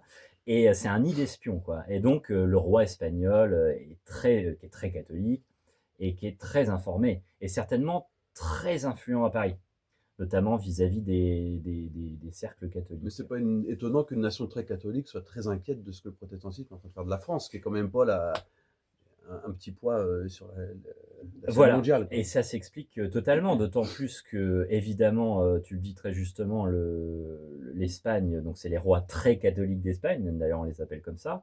L'Espagne à côté, à cette époque-là, c'est pas l'Espagne de maintenant, ça reste un grand pays l'Espagne, hein, mais à l'époque c'est un empire. C'est l'empire évidemment de feu Charles Quint, c'est un empire européen puisque il possède les Pays-Bas, hein, les Pays-Bas espagnols, il possède évidemment une partie des Amériques, etc., etc. Et donc c'est certainement, oui, ça ne serait pas impossible que ce soit le roi d'Espagne qui ait voulu, même si c'était peut-être un peu maladroit, mais qui aurait voulu peut-être un peu provoquer et qui ne voyait pas ce mariage d'un bon oeil. C'est tout à fait possible. C'est aussi possible que ça soit tout simplement l'acte d'un seigneur catholique isolé et qui se disent non mais ça suffit quoi, c'est quoi ce roi centriste du modem Complètement. il nous emmerde quoi. Complètement. On a C'est Macron. on veut pas de Jacques Delors Ouais, c'est à ça. la tête du pays quoi. On veut un roi quoi, un roi très catholique. Bon, donc ça c'est pas du tout impossible, d'autant plus qu'à l'époque les aristocrates français ils sont globalement armés, ils ont des arquebuses, ça leur pose pas de problème de s'en servir, Et puis, il hein. faut rappeler que la France est une nation catholique. La France, c'est pas une feuille blanche sur laquelle il y a les protestants et les catholiques, puis on trace des traits. Non, c'est une nation catholique dans laquelle les protestants sont un corps étranger. Voilà. Tout à fait. C'est Donc, la substantifique moelle, pour parler comme Rabelais, de la France, le catholicisme à l'époque. donc il n'est pas étonnant que les aristocrates authentiquement catholiques, attachés à notre foi, notre religion, même Tout à à notre fait. nation, animés par une sorte de national-catholicisme de l'époque, Oui, mais bien sûr. l'effet d'initiative, tout est possible. Mais on peut le dire, parce qu'il y a à la fois ce catholicisme et ce nationalisme, même si c'est un anachronisme, mais Bien sûr. Charles IX, quand même, et les rois, c'est ce qu'on évoquait avec la tentation gallicane, il y a quand même toujours, chez les rois de France, une volonté aussi de défendre l'intérêt du pays Tout à fait. et du royaume, hein. Alors, on ne peut pas dire de la nation, parce que ça sera anachronique, Bien sûr. mais l'intérêt du royaume, qui est une pré-nation, on peut dire, en tout cas un corps politique, qui n'est pas toujours d'accord avec le pape, hein, d'ailleurs, Tout à hein, fait. ni même avec les voisins catholiques. D'ailleurs, il y a des débats, on va dire, entre Charles IX et le roi d'Espagne, par exemple. Notamment pour comprendre le contexte aussi international de cette Saint-Barthélemy, parce qu'elle a une explication internationale aussi dans l'une des interprétations. C'est parce qu'au même moment, vous avez dans les Pays-Bas espagnols, c'est-à-dire la Hollande, la Belgique, vous avez une révolte des gueux. La révolte des gueux, c'est des huguenots qui vont se révolter. Et là, on a un truc assez étonnant. C'est qu'on a Coligny qui propose au roi de soutenir les gueux, donc les révoltés huguenots contre le roi catholique d'Espagne. C'est une idée anglaise, non? C'est une idée en partie anglaise. Ouais, c'est ça. Hein, totalement, c'est ça. totalement. Et c'est là que ça crée de l'inquiétude chez les gens de la Ligue et chez les Guises, parce que le roi Charles IX n'est pas complètement insensible à cette hypothèse. Parce que toujours la tension chez les rois de France, la tentation gallicane, le fait que on peut déconnecter, en géopolitique, on peut déconnecter la religion des intérêts du royaume. Hein, ce que fera Richelieu après. Hein, Bien sûr. voilà. Donc il y a cette tentation chez Charles IX. Et là, évidemment, là, le roi d'Espagne, il dit, mais il se fout de ma gueule, quoi. Donc, c'est pas impossible que l'attentat contre Coligny, ça soit en partie quand même instrumentalisé par le roi d'Espagne, qui était très influent à Paris, hein, qui avait un réseau d'espions, de diplomates, etc. Donc ça, c'est pas du tout impossible. Mais qu'est-ce que ça va créer, cet attentat contre Coligny, qui finalement n'est pas mort. Il est blessé, mais bon, il a un index en moins, c'est pas sympa. Mais Il a bon, le voilà. roi à son chevet, bon voilà. Il a le roi à son chevet. Bon, en Il y a gros, pire. voilà, clairement, en gros, là, bon, il n'y a pas de souci. En fait, ce qui va se passer, parce que là, c'est ça qui est fou, et c'est là qu'on voit un pouvoir qui est complètement perdu. Et on lui jette pas la pierre, parce qu'en fait, Il a essayé de maintenir les carreaux cassés. Ouais. C'est De Gaulle disait, Oui, oui, pour revenir à la première oui, oui. il disait la diplomatie, c'est l'art de tenir éternellement la faïence cassée Ouais. en un bloc, un truc comme ça. Non, mais c'est ça. Il a essayé de maintenir les carreaux cassés, mais Mais c'est ça. Mais à un moment, il n'arrive plus, en fait, c'est- parce que il y a le principe de réalité. Donc le enfin, néopla... il se fait avoir par le fait de ne pas avoir voulu trancher. En fait. Voilà. En fait, il y a cette absence de décision qui traîne depuis 10 ans. Cette tentative de pragmatisme qui est une sorte de faiblesse, hein, de faiblesse centriste, on pourrait Ah oui, dire, pour tout à être fait. anachronique. Et donc, évidemment, il n'instaure pas forcément un rapport de force. Et donc, pour rattraper ces 10 années de faiblesse, en fait, Charles IX va être obligé de frapper, et de frapper très fort. Et comment il passe du chevet de Coligny à Monsieur le Duc, tuez-le. Ouais. Comment Et ça, ça se fait comment ça il y passe en 24 heures. 24 heures. C'est quand même assez étonnant. Ça, c'est le grand mystère de la Saint-Barthélemy. C'est encore un grand mystère pour beaucoup d'historiens. Les historiens débattent de ça. Ce qui s'est passé certainement, c'est que, en fait, il y a eu une sorte de rumeur qui a parcouru la ville et le royaume du fait que le roi était au chevet, qui calmait les ardeurs des catholiques et tout, ça allait pas suffire. Et qu'en gros, là, ça y est, les protestants, ils allaient passer à l'attaque. Mais une attaque définitive. C'est-à-dire que là, il y a une rumeur très rapidement de complot, qui n'est pas absurde, hein. Je vais expliquer pourquoi, qui fait qu'en fait, en plus, tous les huguenots puissants, ils sont à Paris, hein. Ah oui. Ils sont à côté du Louvre, hein, là où il y a le roi. Enfin, c'est, imagine pas. Donc, il y a une sorte d'état de siège quelque part.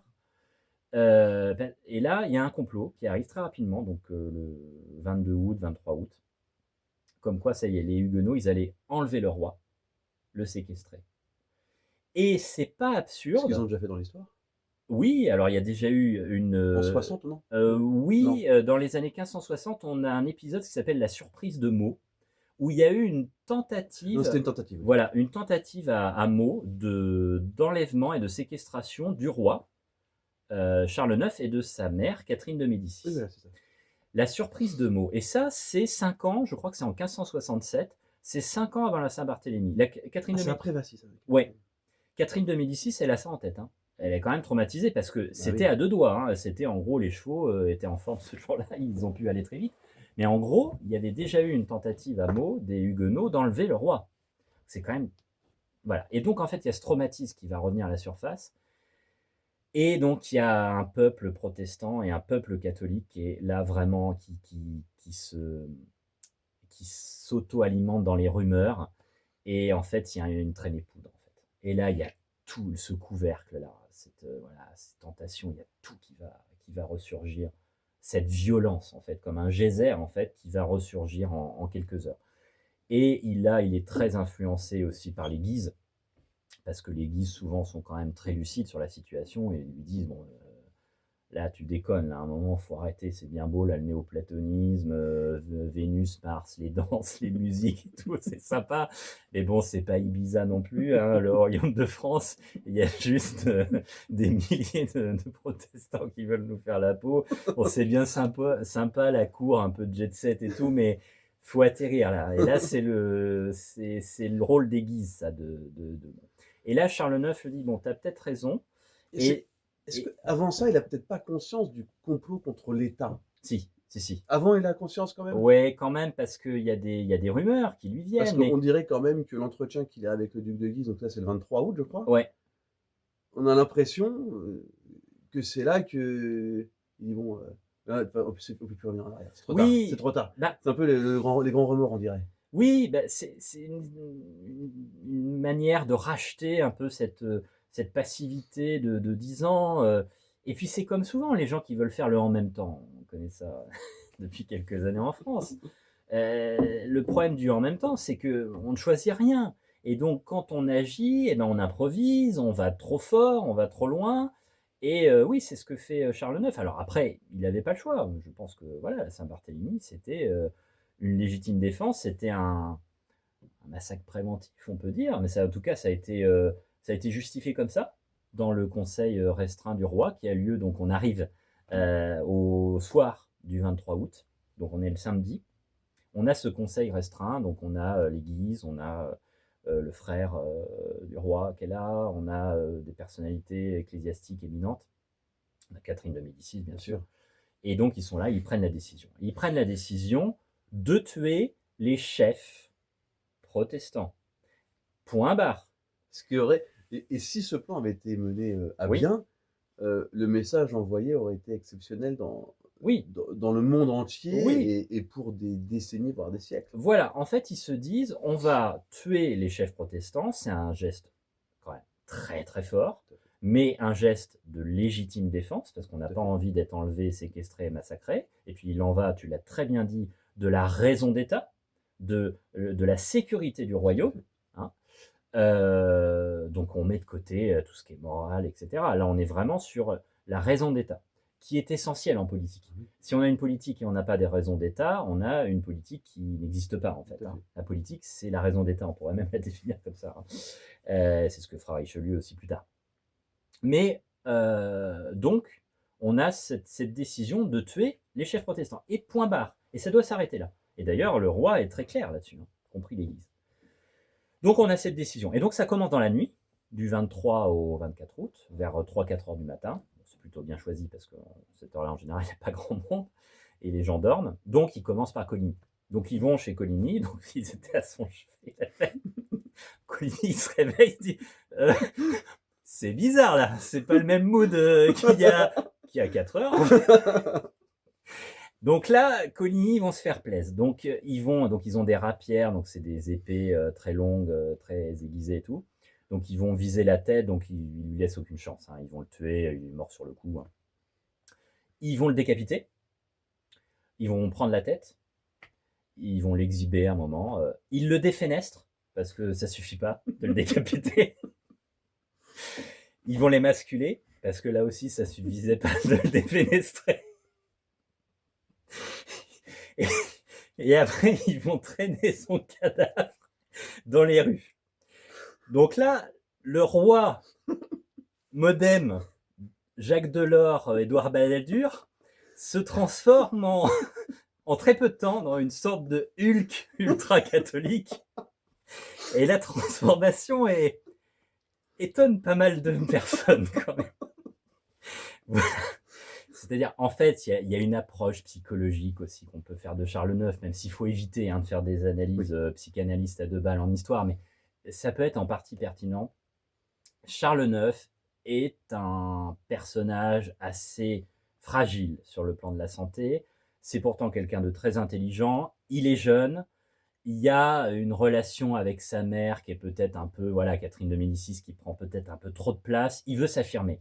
Et là, c'est peut-être une manière pour lui aussi d'affirmer le fait que, voilà, il est roi. Et là, cette décision-là, bon, c'est vrai que pour marquer l'autorité royale, il y a quand même pas mieux. Voilà. Donc, évidemment, ça fait le tour de Paris très rapidement, parce que après, donc, c'est très bien organisé, hein, parce que comment ça se passe? En fait, il y a des milices. Il y a des milices catholiques. Il y a des historiens qui disent très justement, c'est Jérémy Foa qui dit ça, c'est un historien actuel de la Saint-Barthélemy, qui a fait une sorte de micro-histoire de la Saint-Barthélemy, donc pas sur les questions géopolitiques, mais sur les questions vraiment techniques, hein, de ce qui s'est passé cette nuit-là. En fait, ce qui montre cet historien, c'est Jérémy Foa, c'est qu'en gros, il a une formule assez intéressante. Il dit « La Saint-Barthélemy n'était pas préméditée, mais elle était préparée ». Qu'est-ce qu'il veut dire par là? Qu'est-ce qu'il veut dire par là? C'est une formule assez juste. Il veut dire, en gros, les miliciens catholiques, les gens de la Ligue, ils connaissaient les protestants. Ils avaient leur adresse, ils étaient logés, comme on dit, ils savaient où ils étaient. Voilà, et finalement, ils les avaient identifiés parce qu'il y avait toujours ce soupçon. Et puis oui, il y avait des persécutions, entre guillemets, parce que c'était c'est une guerre de Tout à fait, religion. tout à fait. Donc depuis 10 ans, c'est des gens qui se mettent sur la gueule et qui se connaissent. Bien Ils sûr. savent où ils sont, ils savent où ils habitent. Et évidemment, quand vous êtes dans la rue, vous reconnaissez pas, vous distinguez pas un catholique d'un huguenot. Donc vous allez distinguer, alors je crois que les catholiques vont se mettre une croix blanche, je crois. Les huguenots ont une croix huguenote hein, qui est bleue, je crois. Bon, il y a des signes comme ça de reconnaissance, mais ça reste, c'est la même population, c'est difficile. Donc en fait, c'est des gens qui se connaissent parce qu'en fait, ils se mettent sur la gueule depuis 10 ans. Et en fait, tout ce savoir-là, les adresses, où ils habitent, quel métier ils font, eh ben, ça va ressurgir en une nuit, parce que Oui, c'est bien sûr. consigné. Et donc en fait, c'est pas prémédité, mais c'est préparé. C'est des gens qui se mettent sur la gueule. En fait, bah, on se met sur la gueule depuis 10 ans. Bah là, cette nuit-là, on va y aller. On va se mettre sur la gueule, mais là, cette fois-ci, ça va pas être des coups, ça, on va vous tuer, quoi. Voilà. Et donc, en fait, c'est une sorte d'entraînement, de répétition qui est là définitive. Et donc, c'est très rapide. Donc, au début, c'est que les chefs protestants, mais évidemment, et ça, Charles IX, là, une fois de plus, encore un peu naïf, l'avait pas prévu. Évidemment, il y a un emballement. Le peuple catholique est en plus chauffé à blanc par les prêtres et tout, et à juste titre, hein, parce Bien qu'il y sûr. avait cette crainte, etc. Là, ils vont sortir. Et donc, ils vont se réveiller. Donc, ils se réveillent vers voilà, 6-7 heures du mat. Et là, ils apprennent ça. Et là, du coup, c'est pas simplement les soldats du roi qui massacrent, parce que les chefs protestants et l'ordre 66, comme dans Star Wars, est déjà terminé depuis 5 heures du mat. Là, à 6-7 heures, c'est le bon peuple catholique de Paris, les milices, etc., qui se réveillent. Et là, en plus, on est dimanche. Et là, bon, ben, oui, on va tuer du huguenot, quoi. Voilà, parce que qu'est-ce qui se passe? Il y a un danger, le royaume est en danger, et donc voilà, ils y vont. Et donc 3000 morts. Voilà, parce que c'est des gens qui étaient connus, c'était des gens armés, et voilà. Et puis, on est au XVIe siècle, on est en plein dans la période que Michel Defaille a identifiée comme le protestantisme iconoclaste et assassin. Tout à fait. Donc on est sur des catholiques qui sont ultra majoritairement victimes, Bien sûr. même si le but n'est pas de dire c'est qui la vraie victime, Oui, oui, on oui. n'est pas là-dedans, mais effectivement, là, ce qui ressurgit, c'est légitime défense, c'est peut-être un peu tiré par le cheveu, mais oui, ils sont chauffés à blanc, non pas par des prêches hors sol, Non. mais par la situation réelle du royaume de France. Il y a vraiment une panique morale, ce qu'on appelle une panique morale, c'est-à-dire un emballement, un soupçon, une sorte de terreur aussi, une sorte de pré-terreur, on a peur, etc. Et donc on s'emballe, etc. Mais on s'emballe parce qu'on ne sait pas qu'on s'emballe. On a l'impression que justement on réagit à la juste, d'une manière juste en fait. Puis en soi, là, avec le recul, c'est un point d'orgue, mais Oui, oui, en oui. soi, ce n'est qu'un événement Oui, dans une longue série d'événements. tout à fait.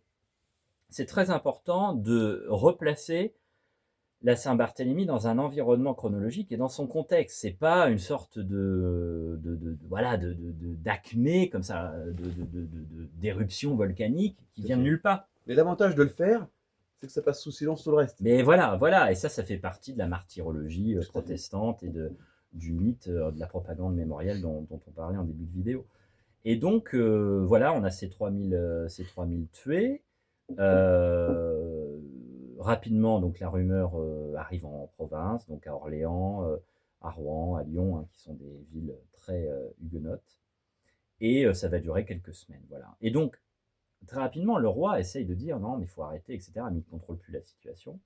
Les Guises, bon, sont pas mécontents parce que voilà, ils se disent bon, voilà, faut une politique de terreur, ça suffit, il faut arrêter quoi. Il faut envoyer un gros coup. Et donc, le roi fait, je crois, le 26 août, ce qu'on appelle un lit de justice. C'est-à-dire, il arrive au Parlement de Paris, donc une institution avec des juges, des nobles, etc. Et il va assumer.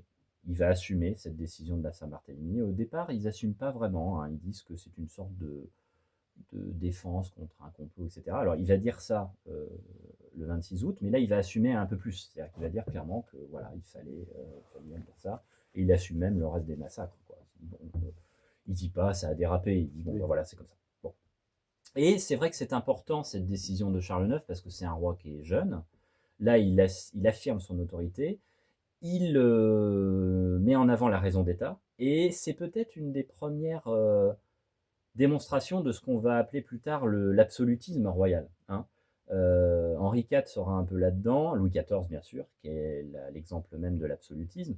C'est aussi le roi qui dit aussi au seigneur et à ses vassaux, c'est moi qui décide, hein, à la féodalité. Donc Ouais. c'est pour ça qu'on sort aussi un peu du Moyen Âge, où souvent il y avait des tensions, hein, entre les seigneurs et le roi, hein, entre les féodaux On et, se lève des armées les uns contre les autres. voilà, mais c'est ça, mais totalement. Et donc, alors il y a Louis XI qui était déjà là-dedans, une manière de centraliser l'État, mais là Charles IX, vraiment, c'est une décision très forte, très très puissante.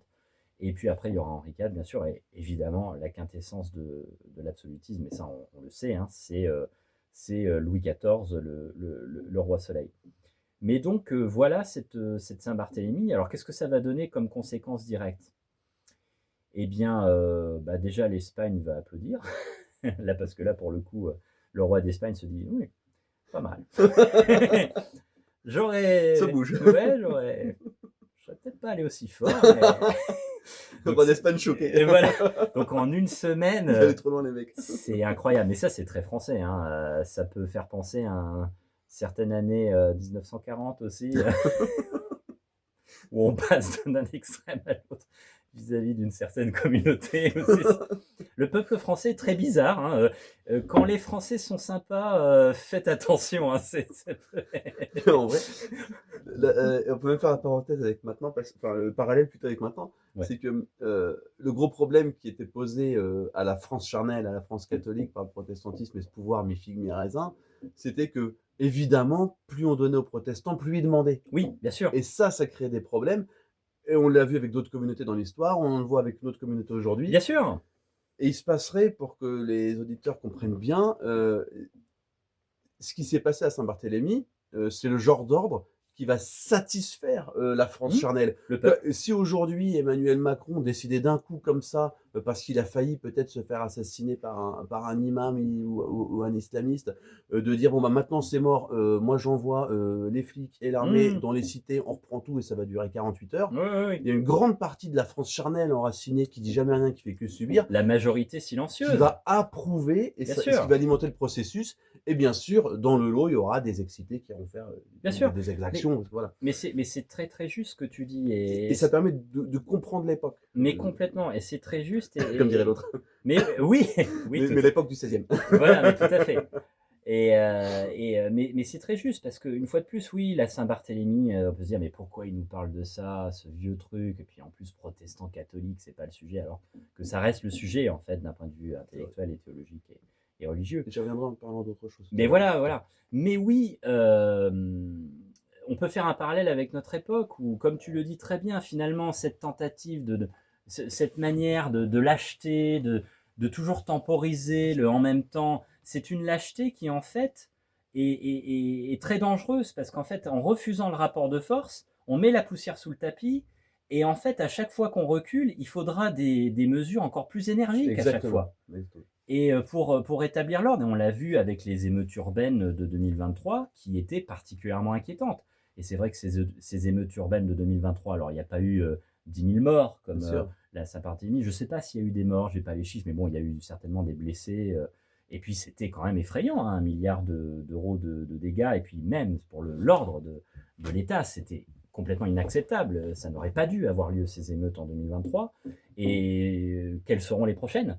Parce que les prochaines, si elles ont lieu dans 2 ans, dans 3 ans, on imagine que ça sera sur l'échelle de Richter des émeutes encore plus puissantes, parce que cette fois-ci, avec le narcotrafic, il y aura certainement des attaques avec des armes, etc.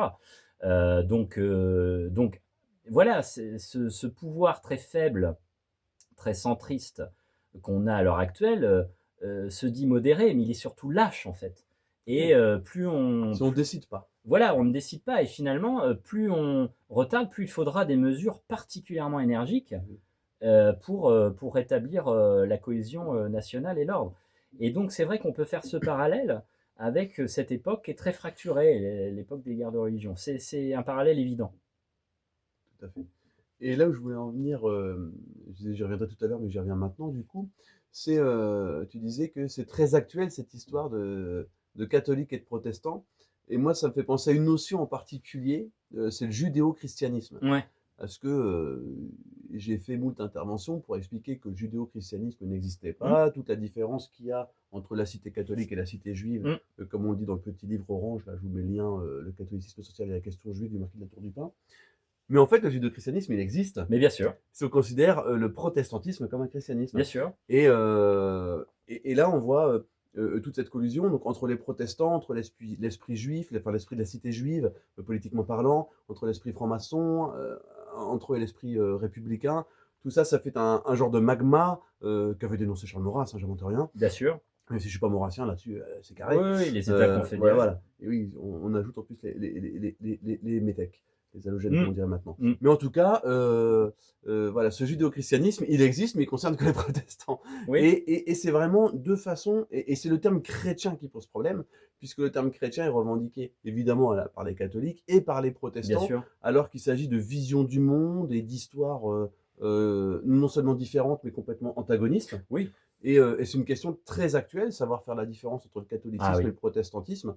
Et quand on sait faire la différence, on analyse mieux aussi ces événements. Complètement. C'est pas une histoire interne à la chrétienté, cette histoire de guerre Non. de religion. C'est vraiment deux visions du monde, une vision enracinée, la vision de la tradition, c'est un peu notre mantra, Oui. hein, et la vision bah, du camp de la subversion, du camp des gens qui veulent imposer leurs idées à une vieille société. Mmh. Et c'est vrai, et c'est toujours très actuel, même si aujourd'hui il n'y a plus de guerre entre catholiques et protestants, Non. ça reste deux visions du monde absolument différentes. Et aujourd'hui, ce qu'il nous faudrait en France, c'est, alors malheureusement, c'est pas l'Église catholique pour l'instant qui est un peu malade, Non, pas pour l'instant. mais il nous faudrait l'Église catholique. Oui, oui, oui, Ça oui, nous tout ferait à pas de fait. mal. Bah, tout à Et, fait. et si on comprend pas comment, c'est pas une affaire interne à la chrétienté, ce sont vraiment des visions du monde qui s'affrontent, des camps qui s'affrontent et des Oui. puissances qui s'affrontent.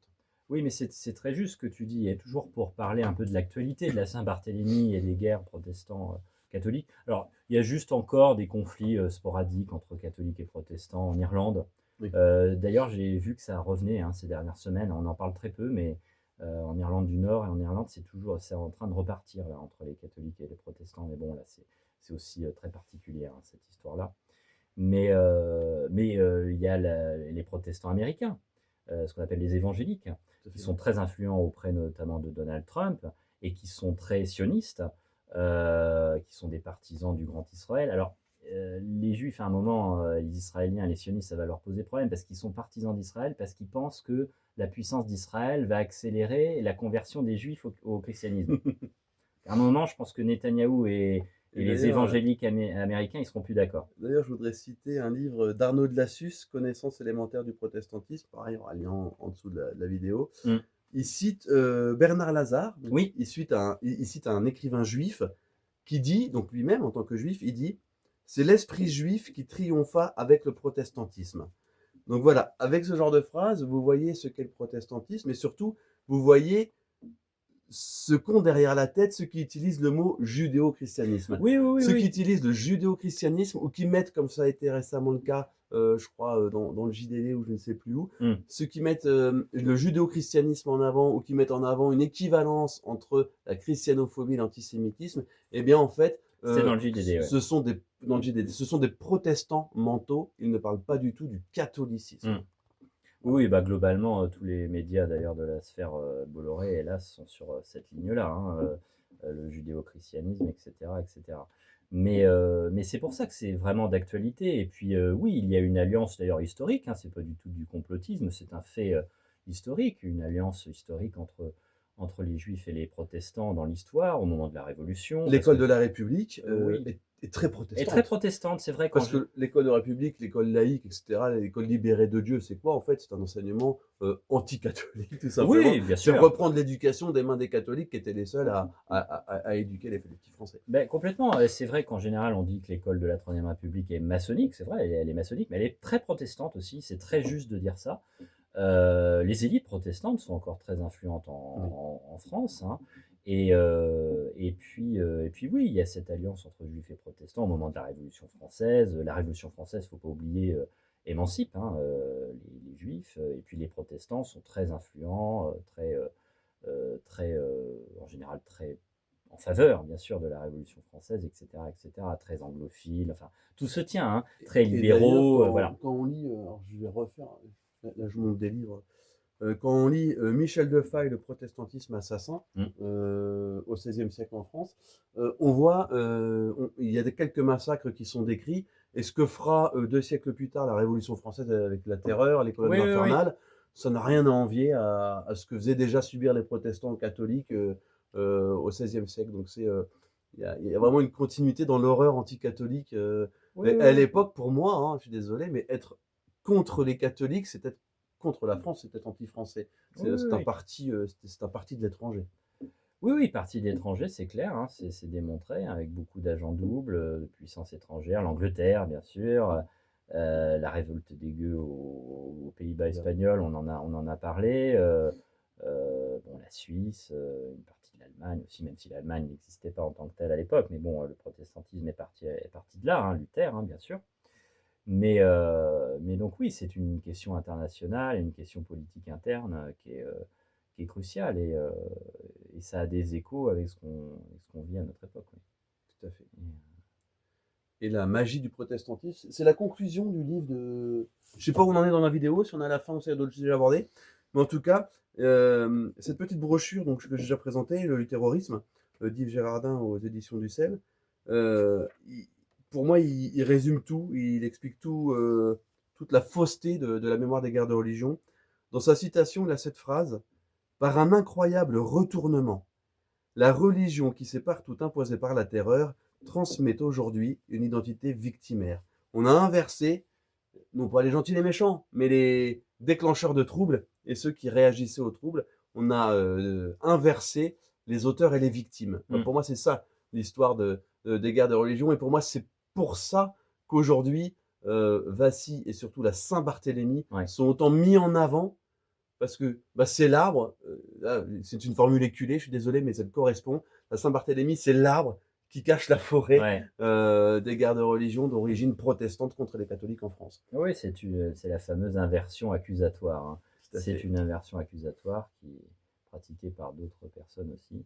Et c'est vrai que pour terminer, je ne sais pas si on a évoqué tout ce qu'on voulait, mais je pense qu'on a évoqué beaucoup de points. Oui, la politique, l'absence de responsabilité de l'Église, les catholiques qui étaient à la fois victimes et chauffés à blanc, qui ont tous parti de l'étranger protestant. Je crois qu'on a pas mal dégrossi le sujet. Il y a la question en effet de la mémoire. C'est vrai que Oui. la Saint-Barthélemy, c'est un peu, ça peut être mis en parallèle aussi avec la Shoah, oui. Alors c'est un point Godwin, mais on peut y revenir Oui. parce que c'est toujours cette question de la mémoire victimaire. C'est-à-dire, voilà, cette mémoire qui est présentée, voilà, d'une manière un peu toujours, voilà, sous l'angle de la victimisation. Alors, certes, il y a des victimes, Bien sûr. évidemment, mais c'est toujours en fait une légende noire, victimaire, etc. Et on a ça avec la Saint-Barthélemy. Et puis il y a une autre question aussi, c'est la question de la laïcité. Parce que souvent la légitimation de la laïcité, c'est quoi? C'est Le fanatisme catholique. le fanatisme catholique, les guerres de religion. C'est-à-dire que voilà, on va justifier le fait qu'il faut arrêter avec les dogmatismes, les grands récits collectifs. Pourquoi? Parce que on va cantonner finalement la religion, qui est une affaire trop compliquée, à la sphère privée. C'est toute la mystique de la laïcité. Et voilà, et c'est là-dessus que va se construire la République, parce qu'on ne veut pas, en fait, et ça a une conséquence, parce que ça va donner des sociétés très individualistes, où on entend toujours le français moyen, lambda, qui veut dire ah, les religions, c'est la guerre, c'est la violence. Voilà, et donc je préfère mon athéisme individualiste tranquille, consumériste, hédoniste, et j'ai pas envie de m'embêter avec des questions morales, des questions collectives trop dangereuses quelque part. Mais ça fait, Voilà. ça fait une population sans vie spirituelle. Mais c'est ça. Ce qui est catastrophique et ce qui explique pas mal de Voilà. problèmes qu'on rencontre au-delà des problèmes qui sont parfois dénoncés par la droite nationale. Voilà. Et pourquoi parler de ça? Parce que la Saint-Barthélemy, elle est vue comme voilà le repoussoir en fait. Tout à fait. Et la Comme défense. comme le dit le petit Larousse, Voilà. hein, Voilà. comme le symbole de l'intégrisme, de Voilà. l'intolérance religieuse. Voilà, voilà. Et la défense de la laïcité. Donc ça, je pense qu'on peut conclure là-dessus, parce qu'il y a un lien causal très fort entre la Saint-Barthélemy et la propagande, on va dire, laïcarde au XIXe siècle et jusqu'à notre époque. Ok, très bien. On a fait le tour. Je pense qu'on Parfait. on a abordé pas mal de points.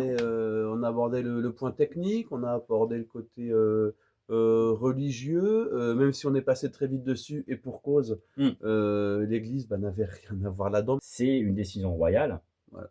et il faut bien faire la différence entre les 2. Et c'est pour ça qu'on n'a pas parlé de religion. C'est une histoire politique Oui, oui. qui met en opposition voilà, deux camps d'une guerre civile, le camp catholique et le camp protestant, Mmh. avec le camp protestant qui est un corps étranger Mmh. dans la nation Mmh. française, si on peut parler de nation évidemment, et les catholiques qui étaient sur la défensive, on peut dire, hein, Mmh. pour reprendre ce que je disais tout à l'heure. Juste peut-être un dernier point pour Vas-y. revenir sur le parallèle entre la Shoah et la Saint-Barthélemy. Et, pardon, hein. Ah, Mais il y a un point important, c'est que je note de plus en plus d'historiens, et ça c'est quand même très intéressant pour revenir toujours à la question de la victimisation de la victime, etc. Et c'est la question, on parle du pogrom de la Saint-Barthélemy. ah bon? Oui, J'ai jamais vu ça. oui, de plus en plus. Et ça c'est très intéressant. Ah oui. C'est très intéressant parce qu'on D'accord. parle du pogrom, donc en fait, s'il y aurait une sorte de Ah la coalescence, vache. de superposition, et les protestants, dans cette martyrologie-là, prendraient la place de sorte de juifs un peu, voilà, C'est la première Shoah. voilà. Et il y en a qui vont, oui, pourquoi Alors pas. attention, parce que si on va là-dedans, d'ici quelques décennies, est-ce qu'on pourra encore discuter de la Saint-Barthélemy sans risquer? Ah, il y aura peut-être une loi Guesso spéciale Saint-Barthélemy. Ah, Du coup, on ira en prison. voilà. A posteriori. On ouvrira une canotte et on sera semi-millionnaire. Mais voilà, c'est ça. C'est ça. Bon, espérons qu'on n'en arrive pas là. Donc, voilà. Bon, en tout cas, on a fait le tour du sujet. Oui. S'il y a d'autres points, si des protestants ou des athées ou des catholiques curieux regardent la Oui. vidéo, veulent soulever des points, mettez des pense- commentaires. Ouais, je pense que vous nous reprendrez aussi certainement sur certains événements parce qu'on s'est peut-être trompé sur certaines dates, etc. C'est une question, de toute façon, les universitaires sont d'accord là-dessus. Les historiens du XVIe siècle sont souvent des historiens assez érudits parce que c'est une des périodes les plus difficiles en histoire. Ouais. Parce qu'il faut des connaissances en théologie, il faut des connaissances en diplomatie, en sociologie, parce que c'est des questions très complexes, y compris sur les sources, sur l'interprétation des documents et des sources. Donc, je pense qu'il y aura des commentaires où vous nous reprendrez, et au contraire, il n'y a pas de souci, puisqu'on est là pour débattre. On est preneur, évidemment. Et on est là pour apprendre des choses aussi. Donc, le but de ces vidéos, c'est de bousculer ce qu'on croit savoir, voilà, ou ce qu'on nous a dit, voilà, et qu'on n'a jamais remis en cause, parce qu'évidemment, il y a la quasi-totalité des personnes qui regardent la vidéo, on leur a dit des choses sur les guerres de religion, et puis ils n'ont pas développé plus, parce que pourquoi développer ça? Oui, mais Il y complètement. a tellement d'autres choses à analyser, Mais à complètement. faire, etc., qui ont l'air même peut-être plus intéressantes. La Révolution, la Seconde Guerre mondiale, ça passionne beaucoup Oui. plus que les Ouais. guerres de religion, et Ouais. c'est bien normal, Tout à fait. parce que là, c'est vraiment une des matrices politiques les plus récentes et les plus modernes. Mmh. Mais voilà, donc notre rôle, c'est aussi de mettre ce coup de pied dans la fourmilière, là, ce coup de pied dans le Larousse, ce coup de pied Oui. dans ce qui peut être enseigné sur les guerres de religion, Oui. toujours dans ce but de défendre le national-catholicisme, c'est-à-dire de défendre la nation française et la mémoire de nos ancêtres. Voilà. Et de défendre qui on est. Oui, Par la même voilà. occasion, c'est aussi un combat charnel, évidemment, notre attachement à la France. Est-ce qu'on a fait le tour? Je pense qu'on a abordé beaucoup de points. Voilà. Après, ça peut, dans les commentaires, n'hésitez pas. Hein, mais je pense qu'on voilà, on a. Je vais pas finir la vidéo en disant. Je vous souhaite un très bon 453e anniversaire. On va pousser la provocation jusqu'au bout. Vivement la prochaine. Voilà, c'est ça, jusqu'au bout. En tout cas, bon dimanche à vous si vous regardez ça en direct. Et sinon, eh bien, à très bientôt pour une prochaine vidéo. Peut-être dimanche prochain, dès le dimanche 31 août à 15h pour un nouveau Bruno et Mario contre. Oui, là, ce sera le retour des Bruno et Mario contre. Voilà. Et puis, d'ici là, eh bien, n'hésitez pas à vous renseigner sur les ducs de Guise, sur l'histoire du catholicisme français, et à commander tous les bouquins que je vous mets en description. À très bientôt. À bientôt.